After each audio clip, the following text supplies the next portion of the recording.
नमस्कार दोस्तों, मैं मुकेश स्वागत करता हूं आप सभी का एक बार फिर से आपके अपने परिवार एसएससी मेकर पे। तो कैसे हैं आप सब प्यारे दोस्तों। बहुत सारे बच्चों का डाउट आता है, क्यूरी आती है कि सर हमसे टाइम मैनेज नहीं हो पाता, हम पूरा दिन लगे रहते हैं लेकिन फिर भी आउटपुट ऐसे लगता है कि जीरो हो गया है। कई बार आपके साथ में भी ऐसा होता होगा कि आप लाइब्रेरी में घंटों पढ़ रहे हो, आप घर में घंटों पढ़ रहे हो, लेकिन फिर भी आपको लगता है कि आउटपुट जीरो है, आज कुछ मैंने पढ़ा ही नहीं। तो प्यारे दोस्तों, आज आप सभी साथियों के लिए वो जरूरी 3 पॉइंट मैं बताऊंगा आपको। अगर वो 3 पॉइंट आप अपना लेते हो प्यारे साथियों, तो यकीन मानिए आपको आउटपुट भी मिलेगा और आपका टाइम भी मैनेज होगा। मैं ये चीजें भी बताऊंगा कि अक्सर टाइम मैनेज क्यों नहीं हो पाता, हर सब्जेक्ट के लिए आपको प्रॉपर टाइम क्यों नहीं मिल पाता। तो आइए प्यारे दोस्तों, बिना किसी देरी के शुरुआत करते हैं। तो आज का टॉपिक हमारा रहने वाला है कि टाइम मैनेजमेंट कैसे करें। प्यारे दोस्त, सबसे पहला और सबसे इंपॉर्टेंट पॉइंट ये है कि make your goal clear first. प्यारे दोस्त, बहुत सारे बच्चों को अपना गोल ही नहीं पता होता, आप है ना, और ये कोई हंसी मजाक की बात नहीं है। आप किसी से भी पूछ के देखो, आप अपने आप से पूछ के देखो आपका गोल क्या है। भाई आप किस एग्जाम की तैयारी कर रहे हो? भाई आज का दिन, आज का टाइम वो नहीं है प्यारे दोस्तों कि आप एसएससी सीजीएल की भी तैयारी कर रहे हो, आप यूपी पुलिस की भी तैयारी कर रहे हो, आप बिहार पुलिस की भी तैयारी कर रहे हो। मेरे प्यारे दोस्तों, मैं आपको एक बात बताना चाहता हूं। जैसे अगर आप एसएससी सीजीएल की तैयारी करना चाहते हो, तो प्यारे दोस्त आप सभी साथी जानते होंगे कि उसके अंदर स्पीड बहुत बड़ा एक इशू है ना। तो यानी कि उसके लिए आपको मैथ्स को प्यारे दोस्तों 5 घंटा देना पड़ेगा, आपको इंग्लिश का 4 घंटा देना पड़ेगा, समझ रहे हो, आपको रीजनिंग को 1-1.5 घंटा देना पड़ेगा, और जीएस 4 ही सब्जेक्ट है। मुझे एक बात बताओ, अगर आपने डिसाइड कर लिया कि सर मुझे तो एसएससी सीजीएल ही क्रैक करना है, आपको सब्जेक्ट कितने पढ़ने हैं? 4 सब्जेक्ट पढ़ने हैं ना मेरे भाई, math English reasoning GS, math English reasoning GS. Reasoning भाई एक बार सिलेबस होने के बाद में 1.5 घंटा मोर देन इनफ होता है प्रैक्टिस के लिए, 1.5 घंटा मोर देन इनफ। एक मॉक टेस्ट लगा लिया, 1 घंटा प्रैक्टिस कर ली, 1.5 घंटा रीजनिंग का निकाल दो, ठीक है। 3 घंटा जीके जीएस का निकालो, 4.5 घंटा, ठीक है भाई। उसके बाद में 3 घंटा इंग्लिश का निकाल दो, 7.5 घंटा, और 4 घंटा या 3.5 घंटा आप लोग निकाल दो मैथ के लिए प्यारे दोस्तों। यानी कि 11 घंटा लगभग आपके पास में होगा, और 11 घंटे आपको, मतलब आप ऐसे डिवाइड कर सकते हो। मैं ये नहीं कह रहा हूं कि ऐसे ही डिवाइड करो, अलग अलग बंदे की अलग अलग कैपेबिलिटीज होती है, लेकिन मैं वैसे कह रहा हूं कि भैया आप ऐसे डिवाइड करके, जैसे आपको अगर क्लियर होना प्यारे दोस्तों, मैं ये कहना चाह रहा हूं, जैसे आपके अगर क्लियर है ना कि मेरे को तो 4 सब्जेक्ट पढ़ने हैं, तो उन चारों सब्जेक्ट को आपके पास में जितना टाइम है उसके अकॉर्डिंग आप डिवाइड कर सकते हो। समझ रहे हो कि भाई मैं मैथ को 3 घंटा दूंगा, 2 घंटा दूंगा, जैसे भी करके। लेकिन प्यारे दोस्तों सोचो, एसएससी की तैयारी करने के लिए आपको पूरा स्पीड पे फोकस करना है, लेकिन अगर वहीं पे आप यूपी पुलिस की तैयारी कर रहे हो, किसी स्टेट गवर्नमेंट की तैयारी कर रहे हो, तो आप सभी जानते हैं कि स्टेट गवर्नमेंट में मल्टीपल सब्जेक्ट्स आते हैं, बहुत सारे सब्जेक्ट आते हैं। लेकिन प्यारे दोस्तों वहां पे स्पीड इतना बड़ा इश्यू नहीं होता, वहां पे आपका मैथ के क्वेश्चन बस आने चाहिए, रीजनिंग के क्वेश्चन बस आने चाहिए। वहां के स्टेट की जीके जीएस बढ़ जाती है, जैसे यूपी की तैयारी करे तो यूपी जीके, हाँ हरियाणा की तैयारी करने हो हरियाणा जीके, राजस्थान की तैयारी करो राजस्थान जीके, समझ रहे हो भाई, मध्य प्रदेश की तैयारी करे एमपी जीके। तो प्यारे दोस्त आप मुझे खुद ही बताओ, क्या ये दोनों एक चीज है मेरे भाई? आपको यही क्लियर नहीं है कि आपको सब्जेक्ट कितने पढ़ने हैं। कभी आप हिंदी भी पढ़ने जा रहे हो, भाई मान लो आप स्टेट की तैयारी करने लगे, वहां पे हिंदी भी आएगी, फिर हिंदी भी पढ़ने लग गए, तो सब्जेक्ट कितना हो गया आपका? 5वां। अब आप क्या सोच रहे हो? आप ये सोच रहे हो कि मैं सारी चीजें कर लूं, भाई मैं तो शक्तिमान बन जाऊं, मैं मैथ भी 5-6 घंटा पढ़ लूं, एसएससी की भी तैयारी हो जाए, उसकी भी तैयारी हो जाए, मैं मैथ भी 5-6 घंटा पढ़ लूं, इंग्लिश भी 4 घंटा पढ़ लूं, तो मेरे भाई उससे नहीं हो पाएगा। आप खुद ही सोचो, क्या ये फिजिबल है? नहीं है ना मेरे भाई। आप हर सब्जेक्ट को 4-4 घंटे समय नहीं दे पाओगे ना मेरे भाई। इसलिए मैं कह रहा हूं कि आप क्लियर कर लो एक बार। देखो मैं क्लियर इसलिए कह रहा हूं कि मान लो अगर आपको ये है कि भाई मुझे तो यूपी पुलिस की तैयारी करनी है, तो मेरे भाई यूपी पुलिस की अगर तैयारी करनी है तो आपको इंग्लिश का तो टाइम नहीं देना पड़ेगा, इंग्लिश का टाइम बच गया है ना। अब इंग्लिश के टाइम को आप दूसरी जगह सेट कर सकते हो, समझ रहे हो। मैं इसलिए कह रहा हूं कि आप अपना पहले तो गोल क्लियर कर लो भाई। आज का समय वो नहीं है कि आप मल्टीपल गोल्स अचीव कर सको, कि आप अलग अलग तरीके से तैयारी करो। हाँ एक बात जरूर है कि अगर आप एसएससी की एक बार अच्छे से तैयारी कर ले तो ना, एक बार अच्छे से, बीच में कहीं और नहीं भटकना भाई, फिर आप दूसरे एग्जाम को क्लियर कर पाओगे। लेकिन एक ही साथ एसएससी की, एक ही साथ स्टेट गवर्नमेंट की फिर नहीं कर पाओगे। पहले एसएससी 6-7 महीना तगड़े तरीके से, फिर आप लोग क्लियर कर लोगे अदर स्टेट का भी एग्जाम, ठीक है। आई बात समझे? तो सबसे पहले आपको अपना गोल क्लियर कर लेना है कि आपको क्या हासिल करना है, और फिर आप ये देखोगे कि अच्छा मेरे एग्जाम में ये सब्जेक्ट आते हैं, 4 सब्जेक्ट मुझे पढ़ने हैं या 5 सब्जेक्ट पढ़ने, जनरली 4 ही सब्जेक्ट होते हैं, है ना। कहीं पे इंग्लिश हटेगा तो हिंदी आ जाएगी, बस ऐसे ही बात होती है। तो भाई उसके अकॉर्डिंग आप लोग करोगे। तो सबसे पहला भाई ये बड़ा इंपॉर्टेंट पॉइंट है कि अपने गोल को पहले क्लियर करो। दूसरा, don't run after many jobs. यही मैं आपको अभी समझा रहा था कि बहुत सारी नौकरियों के पीछे आपको नहीं भागना है। एक ऐसा इंसान जो 2 घोड़ों पर दौड़ने की कोशिश करता है, वास्तव में वो गिर जाता है। आपने सुना भी होगा, ये कोई बकवास बातें नहीं है, ये सच्चाई है प्यारे दोस्तों। तो अपने गोल को क्लियर करो और एक ही गोल के पीछे लग जाओ मेरे भाई। पेशेंस आपको रखना पड़ेगा, उतावला नहीं होना कि ये जॉब भी आ गई तो ये भी कर दूं, ये जॉब भी आ गई ये भी कर दूं, ठीक है भाई। दूसरा पॉइंट क्या है सर? दूसरा पॉइंट ये है कि अब आपने अपना गोल सेट कर लिया, क्लियर कर लिया। अब देखो, अब अपने सिलेबस को अपने टाइम के अकॉर्डिंग बांट दो। कैसे सर? जैसे मान लो मेरे भाई आपने डिसाइड कर लिया कि सर मैं तो है ना एसएससी सीजीएल की तैयारी करूंगा 2026 की या 2025 की। आपने देखा कि 2025 के लिए आपके पास में समय कितना है, आपने देखा कि सर 13 सितंबर को पेपर है और अभी चल रहा है, मई खत्म ही हो गया, मान लो जून जुलाई अगस्त 3 महीना है सर, मोटा मोटा मेरे पास में 3 महीना है।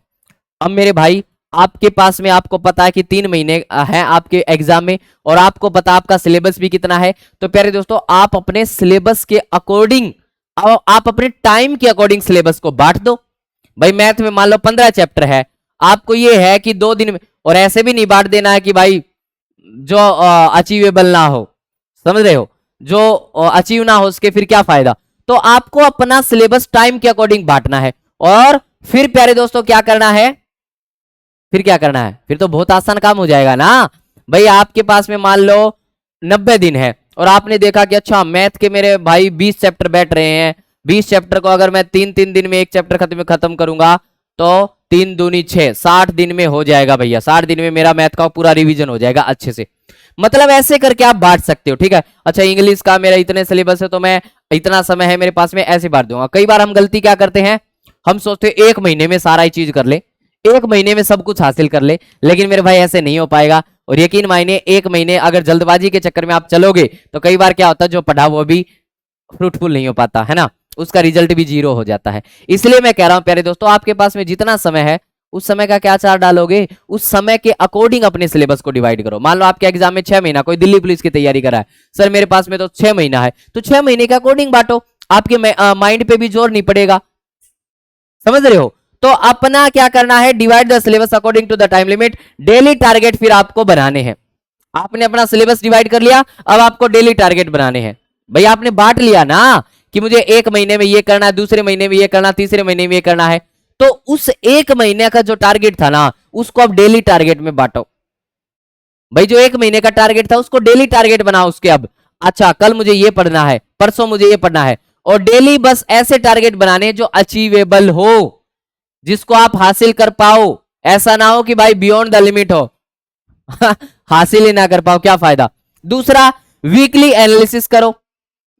भाई आपने डेली टारगेट बनाया, 6 दिन आप लोगों ने उन टारगेट को अचीव किया, 7वें दिन आप एनालिसिस करो मेरे भाई कि आपने इस वीक में जो टारगेट सेट किए थे उनको कितना % आपने अचीव किया। समझ रहे हो क्या कहना चाह रहा हूं, कि भाई कितना % आपने अचीव किया। भाई 100% अचीव किया, 100% तो कोई भी नहीं कर पाता, 90+ करने की कोशिश करो कि भाई 90% प्लस आप लोग उस टारगेट को अचीव करने की कोशिश करेंगे प्यारे दोस्तों। ये काम आपको करना है। और लास्ट पॉइंट क्या है, keep yourself away from unnecessary activities. बेफालतू के कामों से बचना है। आपके पास में टाइम बहुत है, हर एस्पायरेंट के पास में, हर स्टूडेंट के पास में वही 24 घंटे होते हैं, उन्हीं 24 घंटे में आपको मैनेज करना होता है। भगवान ने आपके साथ में ऐसा भेदभाव नहीं किया कि भैया मेरे को 25 घंटा दे दिया, तुम्हें 24 घंटा दे दिया। सबके पास में बराबर समय है, लेकिन हम अपने समय को बर्बाद कर देते हैं अननेसेसरी काम करने में। कैसे सर अननेसेसरी काम? भाई इंस्टाग्राम चलाना, बेफालतू में रील देखते रहना, अननेसेसरी तो है। व्हाट्सएप चलाते रहना, बेफालतू में चैट करते रहना, अननेसेसरी तो है। सोशल मीडिया का यूज करना, फेसबुक का यूज करना, अननेसेसरी तो है। हाँ, रिया रानी ने मेरी डीपी लाइक की कि नहीं की, क्या मतलब है भाई रिया रानी से तुझे? आई बात समझ में? तो भाई मेरे यकीन मानो चाहे ना मानो, डिस्ट्रक्शन एक बहुत बड़ा रोड़ा होता है आपको कामयाबी तक ना पहुंचाने में। अगर आप डिस्ट्रक्शन को जीरो कर दोगे ना, यकीन मानिए मेरे भाई, जब आप 1 घंटे पढ़ोगे ना तो 2 घंटे का रिजल्ट निकाल पाओगे। मेरे से लिखवा के ले लो, आप इस चीज को आजमा के देख लो, आप कसम खा लो कि 1 साल के बाद इंस्टाग्राम यूज करूंगा और आप प्यारे दोस्तों फिर देखोगे कमाल कि आप 1 घंटे पढ़ोगे, 2 घंटे का रिजल्ट निकलेगा, क्योंकि तुम्हारा माइंड बिल्कुल फ्रेश है, तुम्हारा माइंड यूनी डायरेक्शनल हो गया है। अब जैसे ही अब तक क्या था, मल्टी डायरेक्शनल में आपका काम माइंड काम कर रहा था। अच्छा, इंस्टाग्राम पे पढ़ते पढ़ते एक बात बताओ, आपका आपने एक चीज नोटिस की होगी, कभी भी आपका माइंड 100% एक जगह पे फोकस नहीं कर पाता। क्यों? क्योंकि आपने अपने माइंड को उलझा रखा बहुत सारी चीजों में।